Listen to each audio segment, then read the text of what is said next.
I can't believe I haven't told this story on YouTube before because I think it's probably like one of the most iconic star stories. Those of you who have known me on Discord, especially at the time this was happening, have probably heard this before. I told Zabujard the story soon after my application hadn't went through yet. We were going to put in the application soon, but I had a social worker at the time who was setting it up for me. Um, I told Zabujard at the time about that, and he was like, "Oh, it's Star, baby boy Star, it's so cool," and all this other stuff, and we just never ended up getting through. What was happening at the time was I almost got on child disability, and for those of you who know a little bit about Social Security in the United States, if you're on child disability, your chances of getting on disability as an adult, or transferring the benefits over basically, get exponentially higher. The likelihood of you being able to receive them go up by a lot. And so I was there, giving. It was after I had gotten out of the mental hospital for the second time. This was when we were living in Maine, so let's go around October-ish. So it would have been a year ago at this point exactly.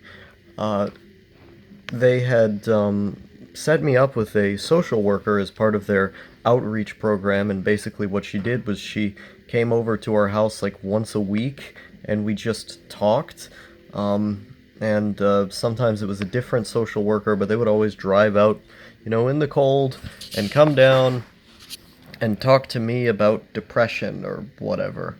And the visits were usually pretty boring. They just came to our house and we talked for a little bit, and eventually, after we had gotten our healthcare benefits from the government expedited. They basically, the social worker that they had sent me home with from the mental hospital had gotten our benefits expedited, so they made it to where we got healthcare much faster.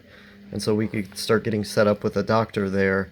And she had started talking about getting me on child disability, which would be like, I think it was like $750 a month just for me existing and having mental health problems at the time.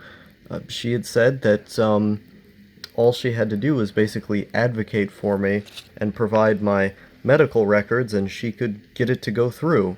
And it had something to do with like how liberal Maine was, is that Maine had like really extensive social welfare systems and stuff, and she basically had the power to make it, as a social worker, she had the power to make it go through faster. And so we had started getting this process set up to get me on Neetbux, and then miraculously, we just leave the state. My mom just leaves the state, and we end up going to Nevada instead. And then from Nevada, we end up going basically back to where we were, which, I mean, this time it was Kentucky, but we left Tennessee, but basically back where we were, like a state above where we were, and everything like reversed. So there I was. Almost got Neetbux. So close. I was so close. I just had to keep talking to this stupid social worker person who invaded my privacy once a week, and she would have set the damn thing up. She was ready to set the damn thing up. I would have had like 2 years worth of child disability, and then I could have switched over and filed for adult disability. It would have been right there. It would have been right there. All there. Right away. It was right in my hands. Almost.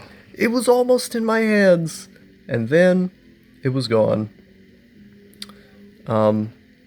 So sad state of Neat Star. Very sad. And I was so close. That was the thing. All I had to do was just stay in the state longer.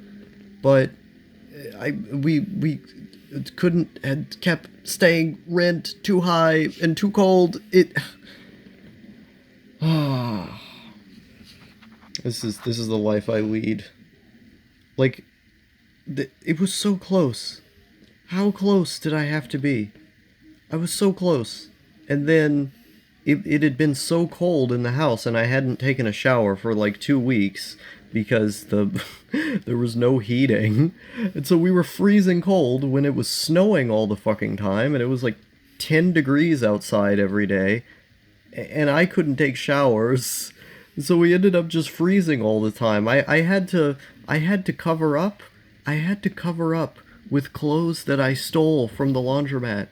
Other people's clothes. You see that? Other people's clothes. You know?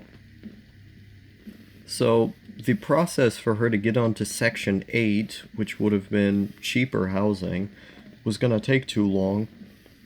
And she didn't have any other big ideas about where we could have lived.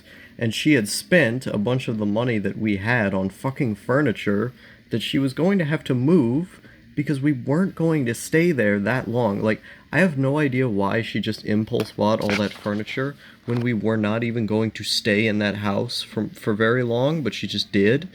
And so because of her continual mismanagement of our finances and inability to find affordable housing that would have been able to be there quick enough, she had the bright idea of let's just go across all the way to this other state. And instead of, getting set up with the shelter that we were supposed to stay in, actually no, how about not? Let's just go back to where we came from. Amazing idea. Women have amazing ideas, let me tell you. And so, because of that emotional insanity, I ended up not getting my benefits. I ended up not being able to live the star tween NEET dream, however much time. I mean, I wouldn't have even been in control of my Neetbux anyway. My mom would have been in control of them. But after I turned 18, I could have went over and then reapplied and changed the game. I could have changed the game, my boy. I could have changed the game, and I could have switched over, and then I would have been my own payee, and I wouldn't have to be complaining about this bullshit to you today. As the number 18 looms closer, I think it's about, 6.5 months now until I turn 18. I don't know if it's necessarily depressing, but it's kind of like, wow. When I turned 18, I could have just switched over my Neetbux and I could have lived independent right away. Wow. So close. Something I think about as I get older.